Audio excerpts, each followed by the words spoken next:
At 2,347 hours, on the night of January 25, 1943, Corporal Elias Piston Vance, of the 3rd Support Engineering Company, was squeezed inside a tactical command bunker made of coconut logs and sandbags, exactly 300 meters northwest of the perimeter of Henderson Field on Guadalcanal. The smell was a suffocating and specific mixture of hot diesel oil, wet tropical forest earth, and the metallic, acidic note of powder nitrate, the aroma of nighttime war in the Pacific. Outside, darkness was punctuated by sporadic red tracers and the irregular noise of Japanese mortar falling near the airstrip. But it wasn't the shells or distant screams tightening Vance's stomach. It was a sound much closer, and to him, much more dangerous. The *** coughing. Clack, clack, whoosh. Clack, clack, clack. The 4-cylinder diesel engine was coughing, spitting dense, oily smoke darker than gray. Incandescent light inside the bunker, powered by the generator, flickered erratically, dipping into a weak brown before flicking back to life. Vance was not a combat man in the traditional sense. He was what the Corps called a frontline machinist, a technician with marine combat skills. At 22 years old, he had already spent more time with diesel engines and carburetors than with men his age. His nickname, Piston, wasn't praise.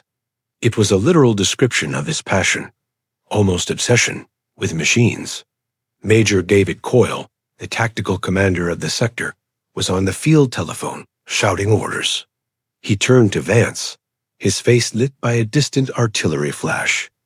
"Vance, what the hell is happening with that thing? We need stable power now. The Betty spotlights are flickering. If they go out, we'll be blind." "I see it, Major," Vance replied, wiping oil from the control panel with his shirt sleeve. "It's the fuel line. Or maybe the injector pump. It's losing compression or getting trash. I don't know what, but it's too hot." He didn't have to finish. The main night defense weapon of that perimeter was a water-cooled Browning, .50 caliber machine gun. Its cooling system depended entirely on the electric pump driven by that Fairbanks-Morse generator. Without electricity, the .50 would overheat in 60 seconds of sustained fire. And the enemy? Aerial reconnaissance had confirmed it. The 228th Japanese Regiment, relentless and hungry, was less than 50 meters from the tree line, preparing one of the most massive Banzai charges seen on the island in months. They were waiting for a moment of vulnerability, a pause in the American barrage fire. The generator falling silent would be the signal for the attack. Vance belonged to a unit most frontline soldiers despised, the 3rd Support Engineering Company. They were, by necessity, and sometimes by assignment, the Henderson MacGyvers. In 1942, when the war became a brutal contest for resources in the Pacific, the Marine Corps quickly realized supply lines were more fragile than moral fiber. Spare parts were almost mythical.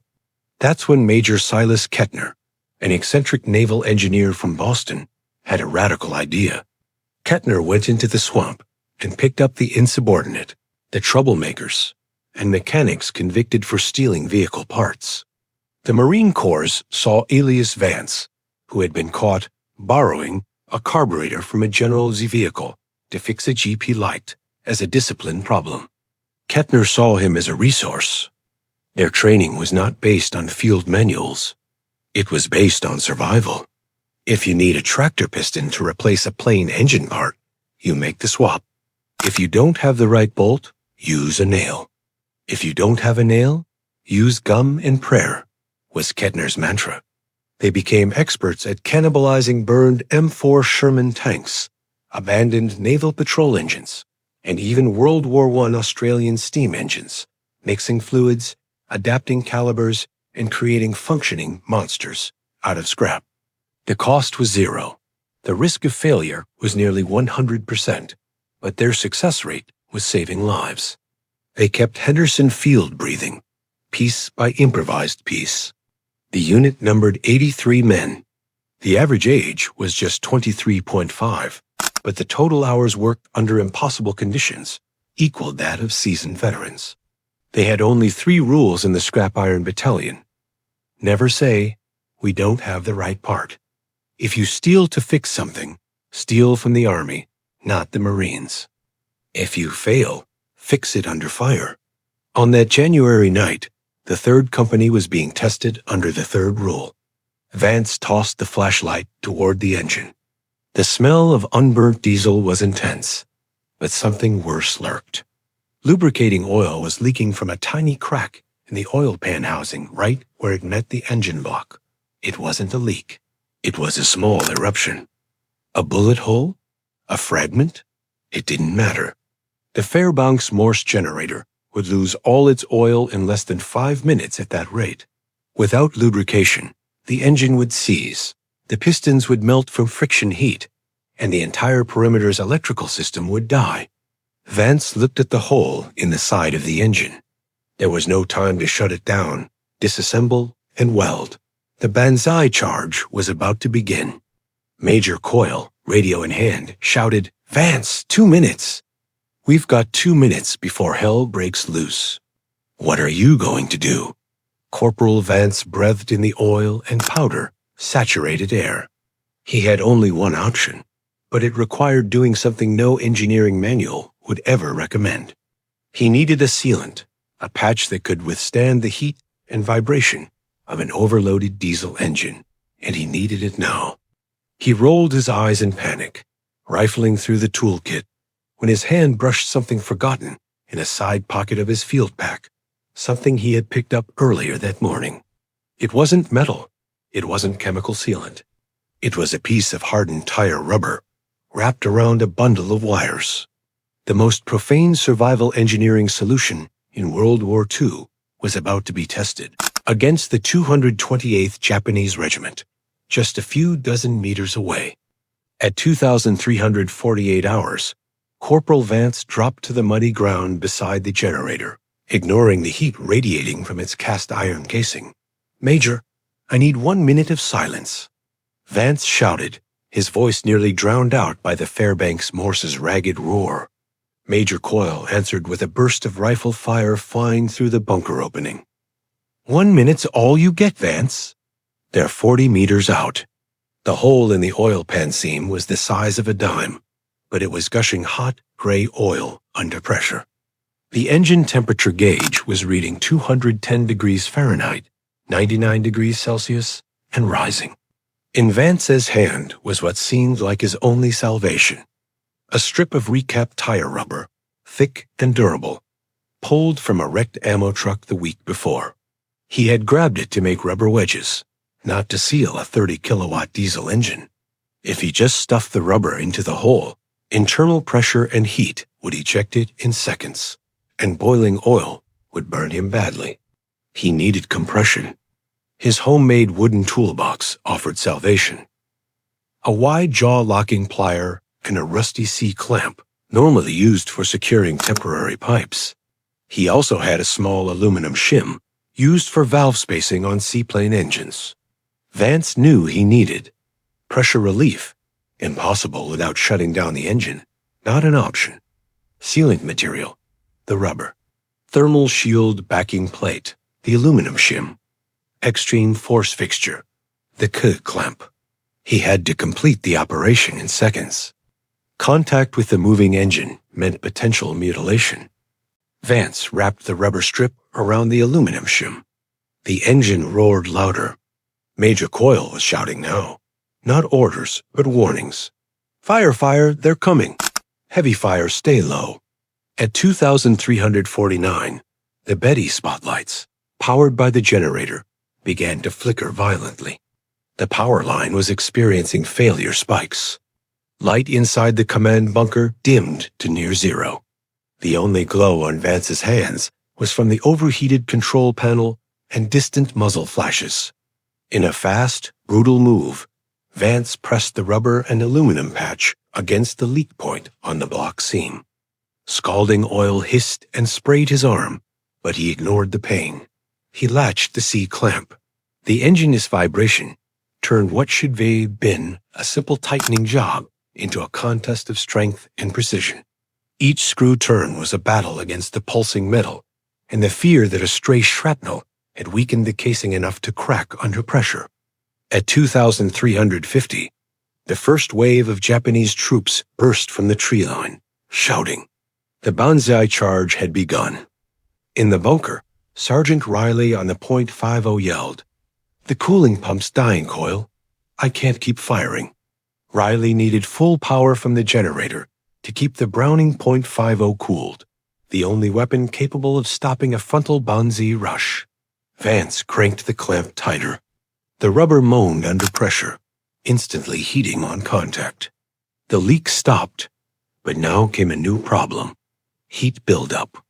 By sealing the leak, the engine temperature was spiking even faster, and the rubber, under that heat and pressure, began releasing toxic gases. A foul white smoke rose from the patch, mixing with black diesel fumes.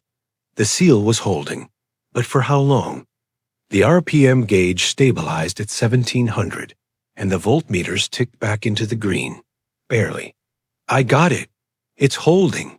Vance shouted toward the bunker, but his voice vanished into the noise. Major Coyle heard the revived engine roar and yelled to Sergeant Riley. "Full fire, Sergeant. Hold the line." The Browning .50 roared back to life, 550 rounds per minute, lighting up the jungle. The Betty's spotlight locked onto the tree line, exposing advancing shadows. Vance's patch had bought them precious seconds, but the job wasn't done. Vance looked at the C-clamp, now glowing faintly red. The rubber was melting, and pressure on the metal clamp was immense. He had postponed failure, but time was running out.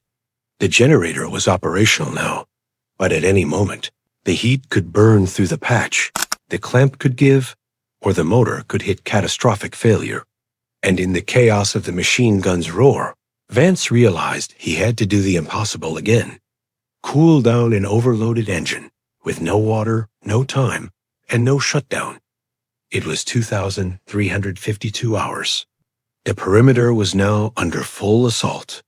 Japanese Type 92 machine guns were hammering American positions, and the dominant sound was the relentless scream of the Browning .50 Vance had saved.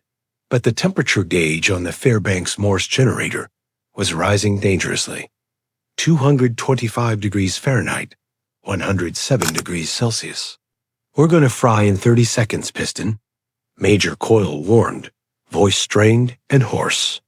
The diesel engine was working far beyond its design, and the rubber patch was just delaying the inevitable. The Chi clamp began slipping slightly.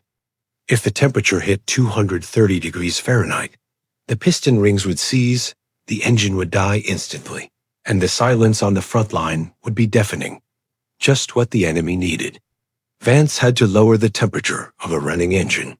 The standard method: inject cold water into the radiator, or, if unavailable, apply ice to the casing. On Guadalcanal in January 1943, drinking water was a luxury. Ice was a cruel joke. He needed a fluid that evaporated faster than water and could be applied directly to the engine block to rapidly pull heat away. His eyes scanned the muddy ground. He found 30 cal ammo box, useless for cooling. Spare diesel can would fuel a fire, not stop it. 2 half-full canteens, lukewarm water, barely useful.